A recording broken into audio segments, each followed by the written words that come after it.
mais um programa Pensamento Crítico, uma produção aqui do Instituto de Estudos Latino-Americanos da Universidade Federal de Santa Catarina. E o tema de hoje é cultura, vamos discutir cinema e política.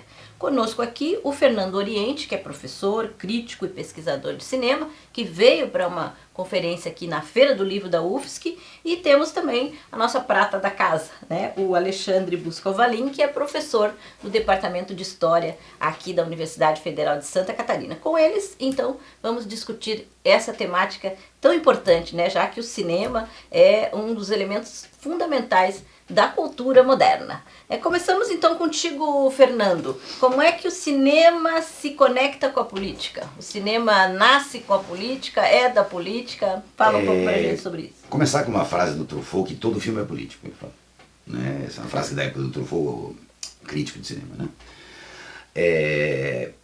Eu sempre começo várias palestras ou cursos mesmo falando que um filme não surge do nada. O filme é fruto do meio, das relações sociais, baseadas nas relações de produção de um período, de um país, de um lugar. Né? Então é impossível estar longe da política, você entende a política como um todo. Né? Tem recorte de classe, tem as contradições do país, tá? Tudo isso permeia o filme. Né? Vamos pensar assim, não no cinema, até no cinema, vamos pensar o cinema de grande orçamento, pensar em fazer muito sucesso de bilheteria, aí já é um problema muito sério, porque ele é um braço da política. Se eu for pensar que o mundo foi massacrado pelo cinema estadunidense, né? Você percebe que não é que entra no juízo de valor, tá? Porque tem grandes diretores de direita, às vezes melhores que de esquerda, né? Que o cara mostra como funciona a coisa, né? Então essas grandes produções eram intencionadas para vender os Estados Unidos, ser contra os inimigos dos Estados Unidos, né? Então você tinha primeiro os comunistas, os alemães durante a Segunda Guerra Mundial, os comunistas, depois começou a ser os negros, dentro do próprio Estados Unidos, todo Vietnã era negro, depois latinos, agora está na moda árabes, né? Então vamos falar mal de árabes. Agora toda essa questão do politicamente correto, eles estão procurando evitar isso, aquelas coisas todas, né? Então são filmes que, independente da qualidade, eles são feitos para vender esses valores, entendeu? Eles funcionam, é uma forma de dominação imperialista, né? Literalmente. Mas se eu pensar nos filmes que não têm essa intenção, porque tem uma intenção mais serem mais complexos, discutir coisas mais densas, né? Eles são filmes que são frutos do meio, entendeu? São reflexos do diretor, né? Tem um problema muito sério no sentido porque a questão de classe, né? Tem muitos diretores bem intencionados, que são de classe média ou classe alta, uma grande maioria, e querem falar do povo, querem falar da classe trabalhadora, né? E daí eles olham de cima para baixo. Né? Aquela coisa paternalista, aquela coisa piegas, aquela coisa coitadinho, olha como eu sou superior a você, entendeu? E tem os diretores que conseguem fazer aquilo. Você vai falar da classe trabalhadora, você vai falar das classes subalternas, você tem que se colocar como um escritor, como um dramaturgo, no mesmo nível de quem você está falando, horizontal, né? Um exemplo claro disso é, por exemplo, os filmes dos diretores brasileiros do cinema novo. Todos se colocavam no nível de quem eles queriam retratar. O Leon Hirschman, o Glauber, o Nelson Pereira dos Santos, que é anterior ao cinema novo, mas participou do movimento, né?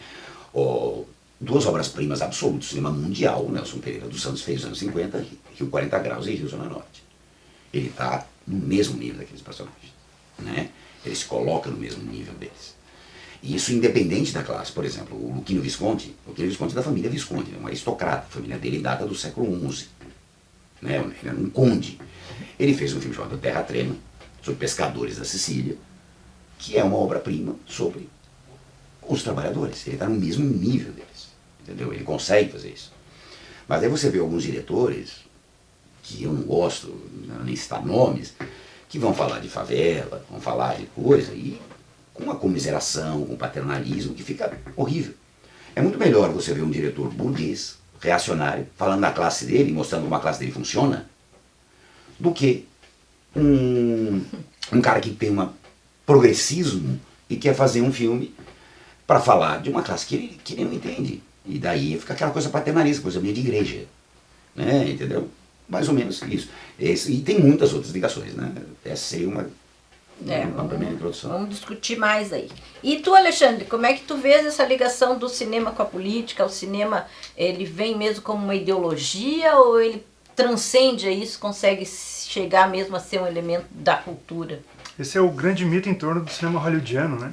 É um cinema que ele não quer ser político, não quer ser ideológico, né? Ele tenta apagar o tempo todo as marcas, né, do seu aparato, do seu funcionamento, de sua estrutura, e vende como algo transparente, né? Vende como algo natural.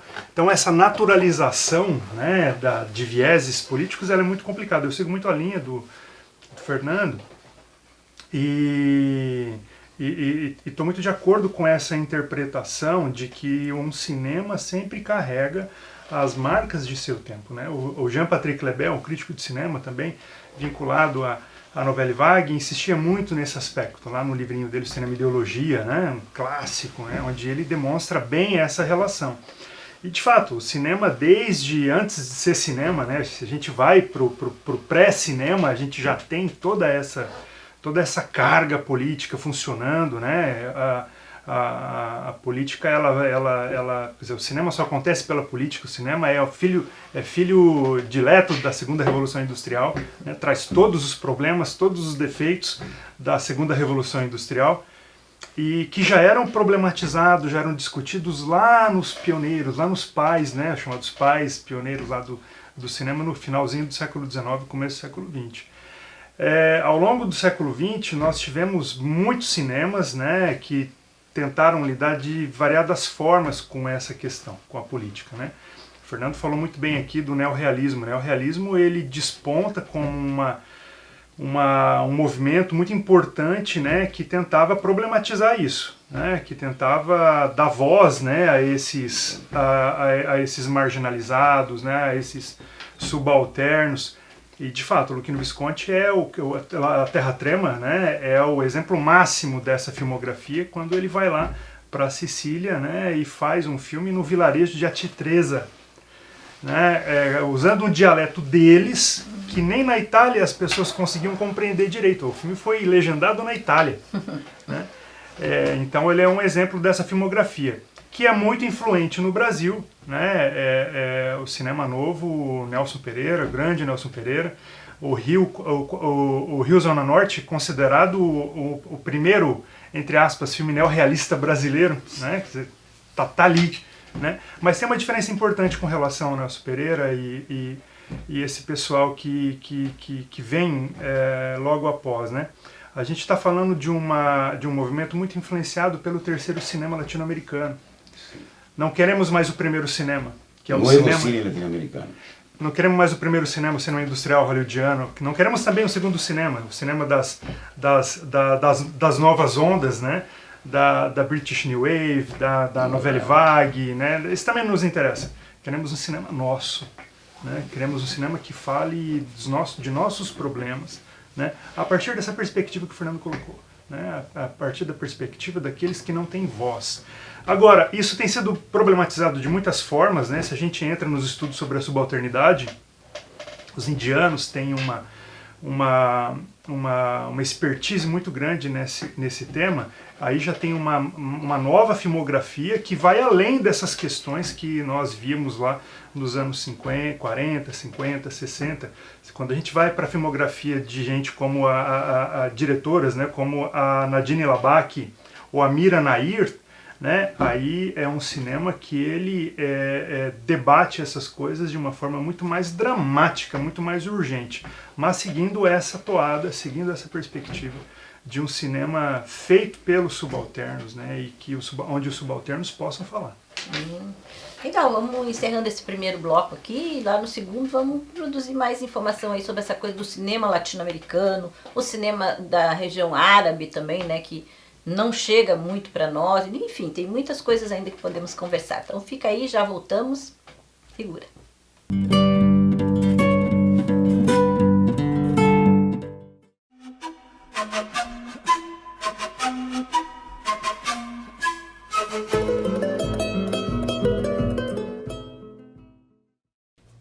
O que é o imperialismo, senão o nacionalismo das potências poderosas? Há dois nacionalismos. Um, o do Estado forte, que se anexa ao débil. Outro, o nacionalismo dos povos débeis contra a prepotência dos fortes. É uma hipocrisia radical, ainda pintada de amor universal e apelo aos féritos de Nuremberg, a identificação do fascismo com os nacionalismos dos países dependentes. Essa é uma constatação de Juan José Hernández Arregui, esse filósofo argentino extraordinário, que publicou 5 livros e faz parte desse Imperialismo e Cultura. Uma análise radical da inteligência portenha em particular, mas argentina em geral, que passou o rodo no grupo Sur e, portanto, em Vitória Ocampo, Jorge Luis Borges, aquele mesmo que renegou seus 3 primeiros livros, entre os quais Fervor de Buenos Aires, que era uma obra de clara identificação nacionalista, aquele mesmo Borges que disse que a realidade argentina era vital, e enquanto aquela inteligência pensada era postiça, e que depois renega a sua obra anterior, esse mesmo Borges é o primeiro que sofre a análise crítica de Juan José Hernández Arregui, um filósofo argentino da mais alta importância, que trabalhou a questão nacional e o nacionalismo desde um ponto de vista marxista.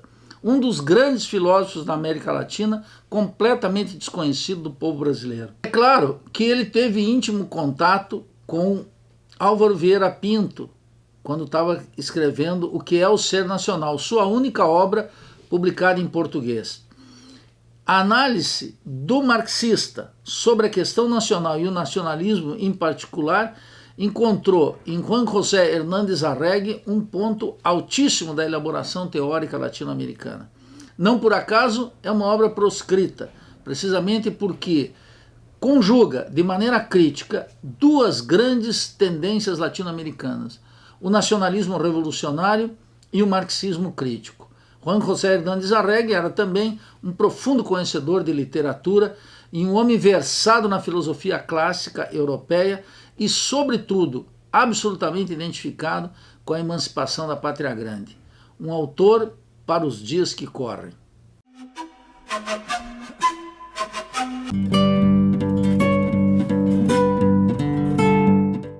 Voltamos então com o nosso programa Pensamento Crítico, uma produção aqui do IELA, da UFSC.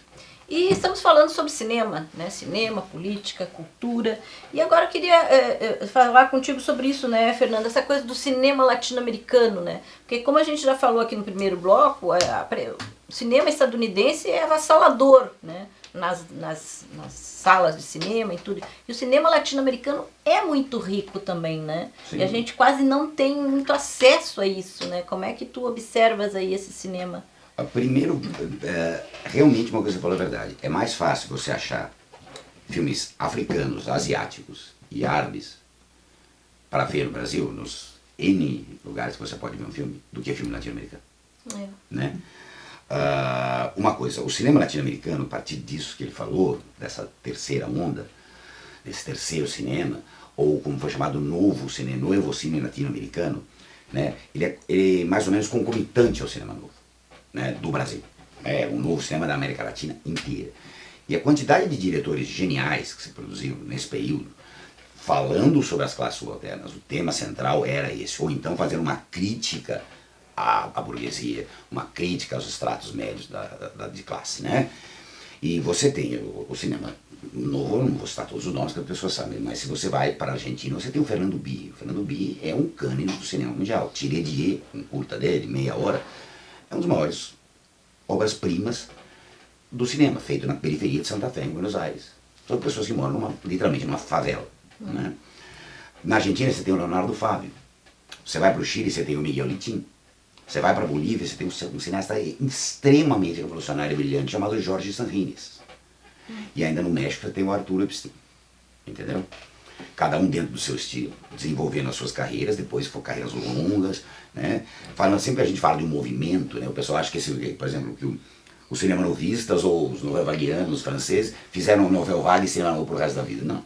Esses movimentos duram. O próprio cinema novo terminou em 67, 68, a novel vague termina em 66, 65. Cada cineasta tem uma carreira diferente depois, né? E esses cineastas que eu citei, Eles sempre tiveram essa preocupação. E é uma coisa, eles não ficavam só presos, por exemplo, vou retratar só a classe subalterna. Eles retratavam a complexidade da dialética do país onde eles viviam, subdesenvolvido, dependente, periférico. Né? Então eles abordavam a burguesia, abordavam os estratos médios, né? Abordavam as tensões, os conflitos, a violência, entendeu? Às vezes falando da vida íntima, uma coisa sensacional, você fala da vida íntima, mas é aquela coisa, você projeta do particular para o universal. Né? Aquela vida íntima representa, está dentro de uma universalidade, dentro das relações. Né? Não é uma coisa do naturalismo literário, ficava aquela coisa fechada, secada, só dentro daquele, como se não tivesse... Né? Porque uma coisa maravilhosa do cinema, fundamental, é que toda a imagem remete ao extracampo, que está fora da imagem. Né? O espectador está sempre consciente que aquele recorte da tela tem todo um extracampo. E muitos cineastas usam muito bem, né? Som que vem do extracampo, ruído, o personagem que fala no extracampo, né? O extracampo sugerido, né? Então, o cinema latino-americano, se você for somar como um cinema como um todo, é um dos maiores da história, né? E não é porque eu sou brasileiro, mas por muitos anos de estudo, o cinema brasileiro é um dos 5 melhores filmografias para mim de todos os tempos. Ele é o mais forte da América Latina, eu acho. Ao longo da história, se for pensar ali, desde o ciclo do Recife, nos anos 20, passando por Humberto Mauro, por Otávio Gabos Mendes, um filme como Ébrio, da Gilda de Abreu, passando pelo Alex Vianney, daí entrando cinema novo, cinema marginal, cinema de invenção, Embrafilme e tudo mais. É um dos 5 maiores cinemas todos do mundo, eu não tenho a menor dúvida, entendeu?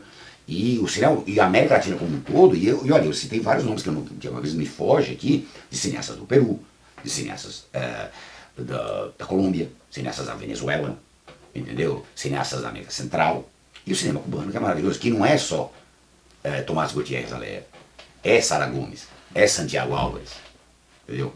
Então é uma infinidade, entendeu? É um cinema muito rico e que não se passa no Brasil, infelizmente. Uma época em São Paulo teve um festival chamado Festival de Cinema Latino-Americano. As 4 primeiras edições foram brilhantes.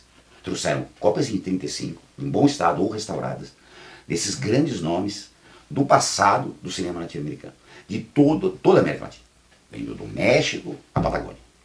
Estava passando pelo Caribe, América Central, tudo.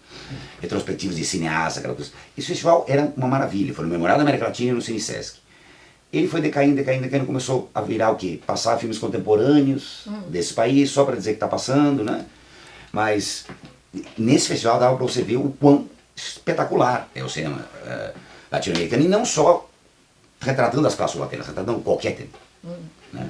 E é interessante essa discussão do cinema latino-americano, da gente não ter acesso a ele, porque isso também é política, né? Na medida em que esse cinema não chega para nós, para a gente poder ver nos cinemas, também é uma maneira da gente estar desse sistema do cinema estar fazendo política, Alexandre. O domínio das empresas estadunidenses sobre as salas de cinema, ele remonta aos anos 1920, né? Nos anos 1930 a gente tem a Associação Cinematográfica Brasileira, que era controlada pelas majors dos Estados Unidos. Não era só no Brasil que eles faziam isso com relação ao Reino Unido, também outros países. Então o domínio é da indústria, a preferência é da indústria, e isso por muito tempo foi um grande problema, né? Por muito tempo a quantidade de filmes engavetados, de bons filmes, bons projetos, bons roteiros engavetados que a gente teve nas últimas décadas é muito grande. Mas a internet, ela hoje favorece muito que esses filmes antes restritos a festivais, que é um problema que não é um problema que acomete somente a América Latina, os brasileiros, né? Na África também você tem o mesmo problema, né? Grandes diretores, grandes talentos hoje fazem filmes para festivais, porque há uma dificuldade muito grande em colocar esses filmes nas salas de cinema, né? Então, dos festivais eles vão para os serviços de streaming, eles vão para a internet, né? E a gente consegue assistir. Hoje está um pouco mais fácil, né? Mas a gente tem é claro que a gente não, quando a gente fala de cinema, a gente não está falando apenas de filmes, né? A gente está falando de uma cadeia muito grande que tem a ver com a produção do conhecimento, inclusive. Então, quando esses filmes não circulam, não se produz conhecimento acerca desses filmes, acerca dos problemas que esses filmes estão trazendo, acerca dos diretores, de suas temáticas e por aí vai. Então esse é um problema que a gente tem no Brasil, né? A gente tem uma literatura que melhorou muito nas últimas décadas, se expandiu bastante, sei lá, nos últimos 25, 30 anos a gente melhorou bastante. Mas ainda está muito aquém daquilo que a gente poderia ter para tratar, né? Quer dizer, uma massa crítica para tratar de cinema, para debater, né? A gente não tem isso ainda desenvolvido e eu atribuo, em parte, esse problema a essa restrição, né, de mercado mesmo, né, uma restrição de mercado. Então muita gente que tem talento, faz filme, tem boas ideias, né, e vai para quando chega no público tem essa dificuldade, né, de fazer o seu filme circular, de fazer o seu filme ser visto, né, e por conseguinte deixa de criar massa crítica. Né? E é interessante porque a internet ela democratiza esse acesso, mas ao mesmo tempo também falta uma alfabetização para isso, né, porque tu tem o filme na internet, mas tu não, como é que acha esse filme? Ele está escondido. Ele fica escondido. Porque a internet é uma cadeia, se você for pensar. Então as pessoas, inconscientemente, elas são direcionadas para os grandes, para as indústrias, para os industriais, como seriam as majors do cinema antiga, que ainda existem. A pessoa, então para ela a internet, o streaming, vai ser Netflix, Amazon Prime, HBO Max, mais a Disney Plus, entendeu? E daí a pessoa não sabe que tem a Fílmica, que tem vários filmes que os diretores, eu conheço vários diretores brasileiros contemporâneos. Ali que ele falou, a alegria deles é passar o filme no festival. Se estreia, para eles é a maior alegria do mundo, entendeu? Sim. O problema é a distribuição, porque o Brasil produz mais de 200 filmes por ano. Pois é. Certo? E outra coisa importante também para falar com relação ao cinema e os festivais, é que também os próprios festivais não chegam, né? Se a gente pensar que o grande festival é o Oscar, né? Que é o grande momento do cinema, e que é basicamente o filme americano, o estadunidense, né? Festivais como o de Cartagena, por exemplo, na Colômbia, tu não ouve falar, né? Tu não tem informação, nem sabe que existe. Havana, Mar del Plata. Havana, Então, assim, esses outros festivais que são mais cabeça, né? Como eles chamam, eles não aparecem também, né? Então é todo um processo da informação oculta, né? Enfim, vamos encerrando esse bloco, já voltamos, fica aí.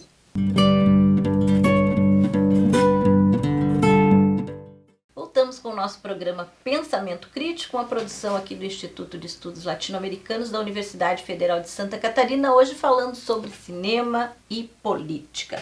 Fernando, falavas aí, né, na tua conferência na Feira do Livro sobre essa relação cinema, literatura, né, grandes filmes que foram feitos a partir de grandes temas da literatura também. Ajuda também a movimentar essa coisa da leitura, né? O cinema buscando o filme, o livro. Como é que aparece isso? Sem dúvida, é uma relação que está desde o começo, né? Porque o cinema, a gente for pensar, ele é uma arte tardia, ele é uma arte de impura, né? Ele chega pegando elementos, por exemplo, a encenação sempre vem do teatro, o roteiro vem da literatura, né? Um quadro vem da pintura, enquadramento, tudo. E o cinema sempre bebeu da literatura. Né? Mas existia uma lenda que não se podia filmar grandes livros, né? Que ficavam sempre más adaptações, né? E que maus livros davam bons filmes. Né? Talvez o caso do Mito foi o Chefão, né? Que é um livro medíocre e os dois filmes, né, são bons. Os dois primeiros filmes que são baseados no livro original do Mário Puzo, né? Mas não é verdade, entendeu? Por exemplo, e tem vários jeitos de se adaptar. Eu procurei falar, ontem a palestra foi longa, né? Eu procurei falar. Você pode filmar um livro quase inteiro, por exemplo, uma obra-prima da literatura, que é uma obra-prima do cinema, São Bernardo, baseado no Graciliano Ramos, o livro, o filme do Leon Hirschman, né? Está praticamente um livro inteiro ali. A adaptação é perfeita, você sente o estilo do Graciliano no filme, você sente toda a complexidade da discussão do Graciliano, o discurso dramático, está tudo no filme, né? Você tem diretores que pegam esqueletos do filme. Pega um esqueleto, 2, 3 personagens, mais ou menos 2, 3 acontecimentos fundamentais ao longo deles e fazem um filme. Então, para adaptar um livro, você pode trazer quase o livro inteiro, você pode, a maioria dos casos, selecionar as passagens que você quer levar. E você tem que ter uma relação de respeito, mas não de vassalagem em relação ao material do livro. Você pode criar em si, né? Por isso que aparece escrito adaptado de, baseado em, entendeu? Não é tipo assim, é o livro filmado. Por exemplo, o Guerra e Paz, né? Um monumento do Tolstói. O Guerra e Paz, do King Vidor, que ele fez em 56, eu acho, filmou na Itália, no estúdio da Cinecittà, né? Mas o King Vidor americano, é uma obra-prima do cinema. Ele pega um recorte do Guerra e Paz. Cenas mais espetaculosas, aquela época daquelas superproduções, para que o cinema americano combatia a televisão, tentar competir com a televisão, né? Ele pega as cenas mais espetaculosas, mas você percebe nos 3 personagens centrais dos livros a evolução dramática deles, o amadurecimento, as frustrações, aquilo que está no Guerra e Paz, né? Embora não esteja o Guerra e Paz inteiro lá, né? E essa é uma forma boa também. Você pode pegar um livro, pode pegar um personagem. Quantos Raskolnikovs não tem no cinema? Entendeu? Você vê, esse é um Raskolnikov. Quantas Antígonas não tem no cinema? Né? Quantos Augusto Matraga não tem no cinema? Quantos Bentinhos não tem no cinema? Né? Então, você tem trocentas formas de você fazer isso. Né?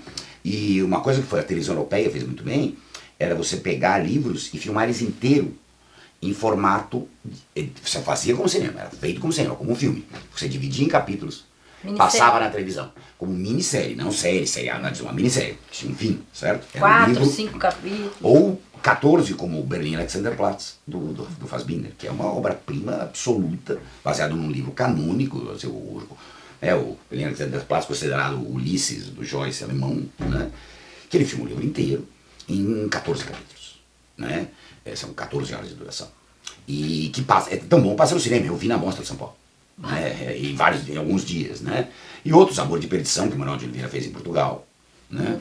Também é uma forma muito boa, mas faz sendo como cinema. Sim. Tanto que esses filmes depois passam no cinema, são lançados em Blu-ray, DVD, essas coisas estão disponíveis no streaming, né? Então adaptar, uma coisa não é esse mito de que tem que ser igual ao livro, não é tão bom quanto o livro. A literatura é inigualável, né? Ela é incomparável, é incontornável, é a mãe de tudo, né? Assim, o cinema tem que saber usar a sua linguagem para dialogar com a literatura, pegar coisas da literatura, né? E não tem uma receita, não existe, isso aqui é bom, isso aqui é ruim, entendeu? Faz desse jeito ou não faz desse jeito. Então tem N possibilidades, mas é uma relação muito, muito frutífera e muito boa do cinema e literatura. E Alexandre, voltando aos Estados Unidos, né, que de certa maneira os Estados Unidos com o cinema, ele criou uma ideia de um mundo perfeito para ser vivido, né, que é o conhecido American Way of Life.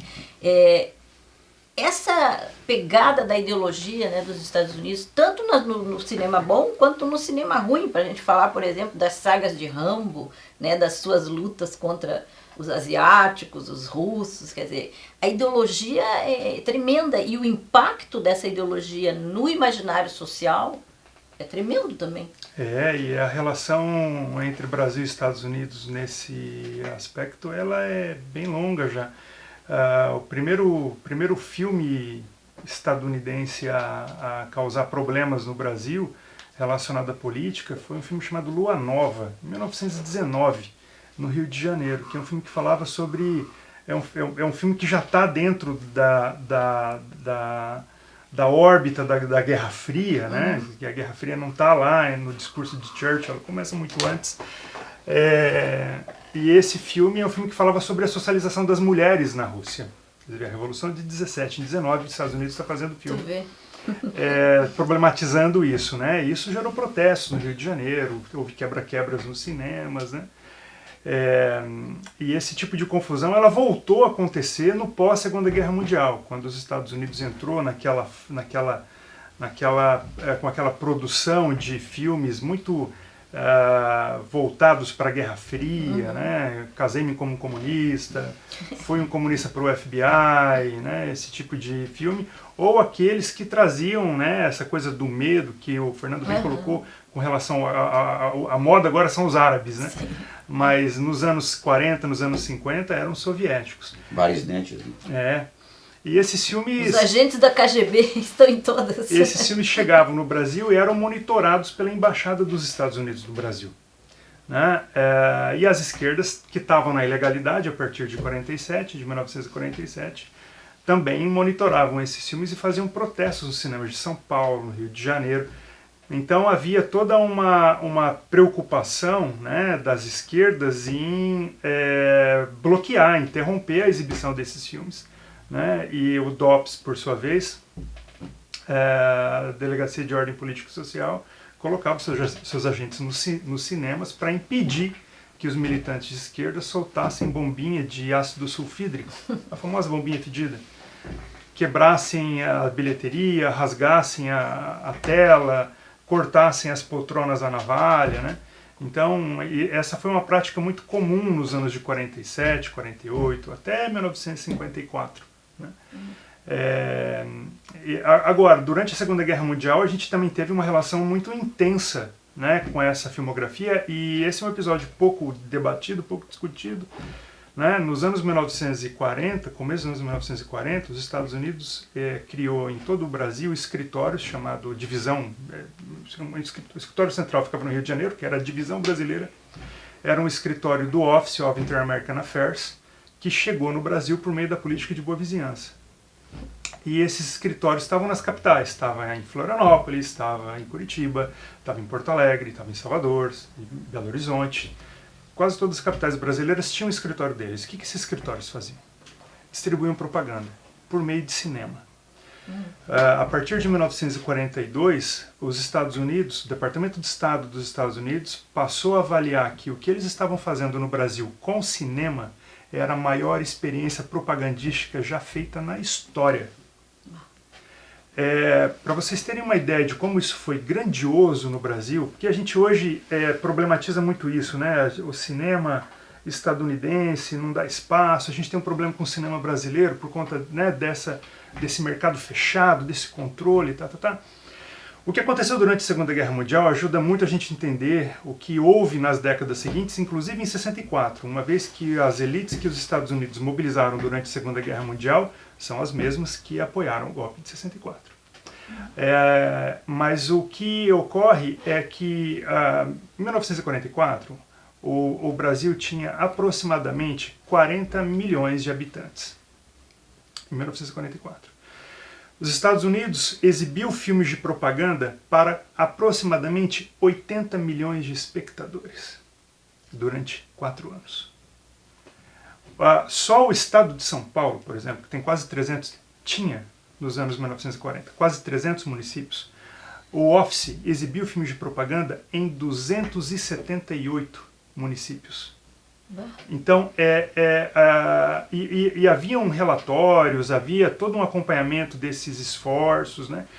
Tem uma coisa que era muito interessante, quando eles exibiam filmes durante a Segunda Guerra Mundial, eles levavam filmes de trem, levavam filmes de canoa, levavam no lombo de burro, no Vale do Rio São Francisco, por exemplo. Era importantíssimo exibir filmes ao longo do Rio São Francisco, porque haviam muitas jazidas de quartzo. Sem quartzo, nenhum avião levanta, nenhum avião decola, nem tanque de guerra funciona direito, porque os painéis de instrumentos precisam do quartzo. Então havia todo um empenho em exibir filmes nessas regiões onde haviam matérias-primas, né? Onde havia borracha, onde havia o quartzo, onde haviam areias monazíticas, né? Então essa propaganda chegou aqui massivamente. E até mesmo coisas que não eram feitas com o intuito de serem filmes de propaganda nos Estados Unidos, quando chegaram aqui no Brasil, viraram propaganda. É o caso de Fantasia. O Fantasia virou uma peça propagandística fabulosa para os Estados Unidos no Brasil. As filas dobravam quarteirões para ver Fantasia, que nos Estados Unidos foi um fracasso. É uma coisa que é muito importante, né? A gente fala muito de política e cinema, política e cinema, e a política não está só no filme, né? Ela tá na mediação e ela está na recepção. Sim. E a gente tem casos deliciosos que podemos contar uma outra hora. Quero ter o prazer de conversar com o Fernando de novo, mas de filmes muito políticos, né? Filmes muito enviesados, né? Bastante ideologizados, que tiveram uma recepção absolutamente diferente. Né? Deu tudo errado, saiu completamente diferente. Filmes conservadores, né, que tiveram uma recepção ao contrário. Mas é como que esse braço, né, do cinema, o braço da cultura, a guerra cultural, ele é tão importante quanto o braço econômico, o braço político, né? A gente tem aqui no nosso instituto várias pesquisas sobre a questão da intervenção dos Estados Unidos, né, na América Latina, e essa intervenção também se dá, né, pela via cultural.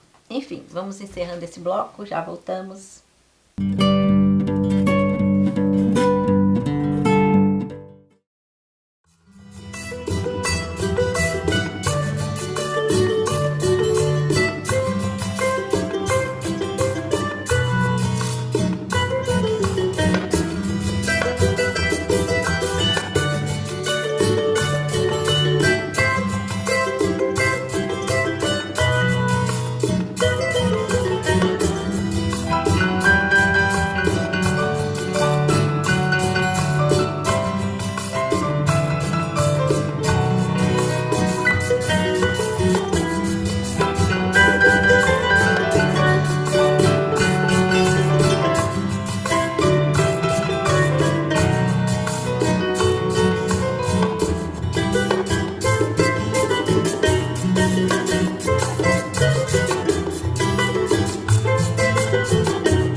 Então com o nosso programa Pensamento Crítico, hoje falando sobre cinema e ideologia, um tema bem apaixonante, né? Mas a gente vai ter que chegar aí no final do programa, estamos entrando aí no último bloco, e aí queria, discutir com vocês o cinema hoje, né? Que a gente tem visto também o cinema, uma onda identitária muito grande também que se expressa no cinema, né?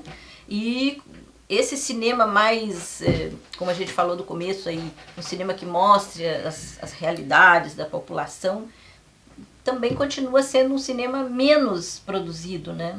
O que tu observa sobre isso? Bem, esse problema do identitarismo, desse identitarismo que tem, é um problema porque ele acaba alterando a própria ideia da concepção do filme. Né? Isso é fato, que eu tenho informação por dentro. A pessoa muda o projeto para incluir algum tema identitário para poder ser aprovado na curadoria de um festival, certo?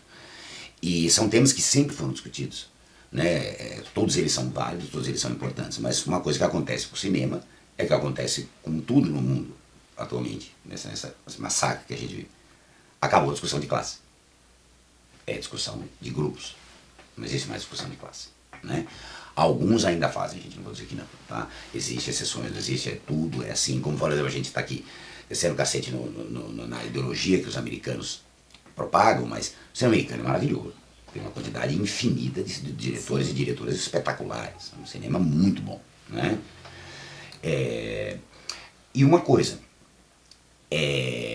muitos filmes atuais que são interessantes, que procuram fugir disso, é aquilo que ele falou, eles não chegam a ser exibidos, eles não passam pela curadoria dos festivais. O Brasil tem muitos festivais, quase todo estado tem, várias cidades tem festivais de curta que a gente mal conhece, entendeu? E movimenta as cidades, né? Eu cobri muito festival, Brasil afora já, e movimenta as cidades, né? E provocam debates, e estão os realizadores lá, é um evento muito importante, né? Mas essa questão de as pautas, né, vender valores, né, em vez de vender um filme, né, que possa discutir isso de uma forma mais complexa, acaba atravancando o próprio projeto, acaba atravancando a própria produção, né? Mas você ainda tem gente que faz filme que não se preocupa com isso, né? Não vou ceder a isso, né? Eu vou continuar fazendo o meu filme, né? Meus filmes, né? E você tem uma geração de cinema independente brasileiro surgido, partir mais ou menos de 2007, em torno do Festival de Tiradentes, quando mudou a curadoria do Festival de Tiradentes, cineastas independentes de todos os cantos do Brasil. Não era mais aquela coisa exclusiva Rio, São Paulo. Que é outro problema também, né? Parece que só se produz no Rio, São Paulo. A produção de Pernambuco é enorme, a produção de Fortaleza é muito grande, a produção de Minas Gerais é maravilhosa, entendeu? Você tem filmes da Paraíba, você tem filmes de Brasília, entendeu? É uma coisa bem mais, assim, nacional mesmo, né? E é uma geração de diretores muito bons. Alguns acabaram cedendo um pouco para essa questão das pautas, né? Mas a grande maioria não, né? E você tem, e naturalmente esses cineastas surgiram, muitas mulheres, né, que é um problema, um meio extremamente machista, pouquíssimas diretoras ao longo da história. Você tem muitas mulheres brasileiras fazendo filme hoje, diretores negros e negras, muitos, entendeu? Um dos melhores diretores brasileiros contemporâneos, o André Novaes, de Minas Gerais, é um cineasta negro, né? E ele é brilhante, talvez, os longas dele são excelentes, né? Então você teve isso, né? Você tem essa maior questão de uma representação maior da população, né, para fazendo bons filmes, mas ao mesmo tempo você tem essa barreira da questão da pauta. Será que se eu não colocar aqui uma discussão sobre isso, eles vão me aceitar no festival? Ou eu vou passar no próprio edital do Ministério da Cultura, ligado ao fundo setorial do audiovisual, né, que financia a maioria desses filmes. Se eu não colocar isso aqui, eles não vão me aprovar, não vão aprovar meu projeto. Isso acaba sendo limitador, como qualquer outra forma, né? Sim. E só para encerrar contigo, essa coisa, esse fenômeno, né, dos streams, Netflix e tal, isso empobrece o cinema? Diziam que a televisão ia acabar com o cinema nos anos 50, né, e não acabou. Eu acho que acabar com o cinema não vai acabar. Ele diminui, ele dilui, ele é um problema, né? Esses streamings todos, eles produzem demais. Essa produção excessiva, logicamente que a grande maioria, como sempre, a grande maioria é ruim. O bom é a exceção, né? E eles, aqui pelo menos os catálogos desses grandes streams no Brasil, é muito restrito em relação a filmes clássicos e filmes antigos, né? Parece que em outros países eles têm mais no catálogo filmes clássicos, filmes mais antigos, filmes diferentes, né? É um problema, assim, a pessoa se acostuma, é um problema que interfere inclusive na sala de cinema, né? Porque você vai ver um filme, a pessoa acha que está em casa vendo uma série. Então ela está com o celular ligado, com a luz brilhando, digitando, falando, comendo 500 mil coisas ao mesmo tempo, né? Então é um problema, mas não é o fim do mundo. Assim, tem saídas e tem os streams alternativos que passam grandes filmes. Que estão lá os grandes filmes também. Não chega a ser um problema, mas é uma coisa que atrapalha, porque é excessivo, né? E educa e aliena aquela coisa maratonar série, né? O problema que eu vejo é sempre isso, é a alfabetização pro bom cinema, né? Claro, e mesmo assim, a gente falar mal de série, tem séries ótimas. Sim, tem. São exceções, mas tem, entendeu? E tu, Alexandre, como é que tu observas essa relação hoje, Brasil, Estados Unidos, cinema brasileiro? Eu acho que tem temos problemas, temos questões muito importantes em torno dos serviços de streaming, né? Netflix recentemente tirou o catálogo dela sobre a Palestina, né? Agora o MUBI acabou de anunciar recentemente, né, um investimento de um grande fundo israelense que financia a guerra em Gaza, né? Eu acho que tem quando você fala nessa alfabetização, a minha geração ela não teve o que os meus estudantes aqui do cinema têm, né? Esse acesso ao mundo, essa possibilidade de se especializar no cinema do Butão, né? Do cinema da Costa do Marfim, né? Hoje eu tenho orientandos de doutorado fazendo tese de doutorado sobre cinema senegalês, cinema angolano, né? Então isso há 30 anos não era possível.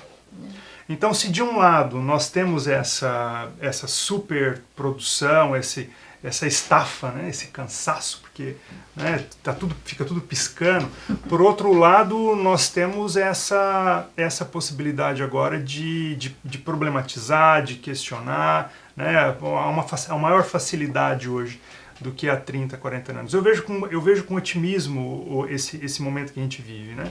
A gente tem os problemas da Netflix, a gente tem problemas de outros streamings, né, que tem políticas diferenciadas de país para país. Na França, se você quiser passar filmes no streaming, você tem que produzir localmente.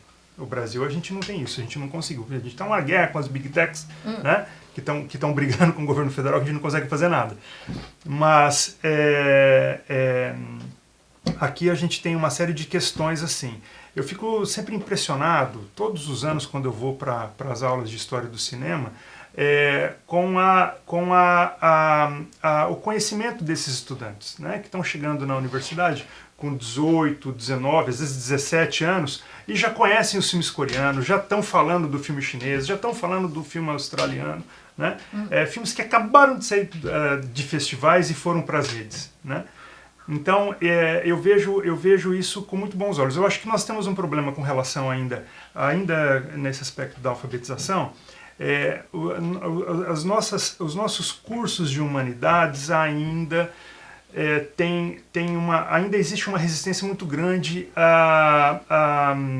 para que eles possam criar disciplinas, criar especialidades voltadas para o entendimento da imagem. Eu vou ir para além do cinema, né? Então boa parte, existem lindas exceções, mas boa parte dos cursos de história do país, né, não formam seus estudantes para entender fotografia, para entender cinema. Não há disciplinas voltadas para isso, né? Então, muito desse conhecimento, muito desse aprendizado se dá dessa forma, né? Dessa forma, quer dizer, pela experiência. Você vai vendo, vai assistindo, vai vendo, vai assistindo, né? E a gente perde uma oportunidade muito grande, né, de explorar talentos, né, de dinamizar talentos, né, que poderiam lidar com as imagens, nos ajudar a debater, a problematizar essas questões que são tão urgentes, são tão importantes, né? Porque todos esses grandes veículos nos Estados Unidos, né, operam por meio das imagens, né? Imagens televisivas, imagens de seriados, né, filmes, né? E a gente tem debates que estão na ordem do dia, como o identitarismo, por exemplo. Né? E se a gente vai para o cinema, isso está fervendo. Né? A gente passaria aqui semanas falando de filmes que estão trazendo essas discussões e trazendo essas discussões de um modo muito preocupante. Né? A gente perde a oportunidade de falar sobre isso quando a gente tem públicos reduzidos, uma quantidade pequena de pessoas preocupadas com essas questões, ou habilitadas para entender e debater essas questões de modo apropriado. E a gente vê, né, antigamente se tinha os cineclubes, onde essa alfabetização de certa maneira acontecia, né, porque a gente podia discutir cinema, e hoje cada vez menos a gente tem a possibilidade de assistir um filme e fazer um debate sobre ele, né.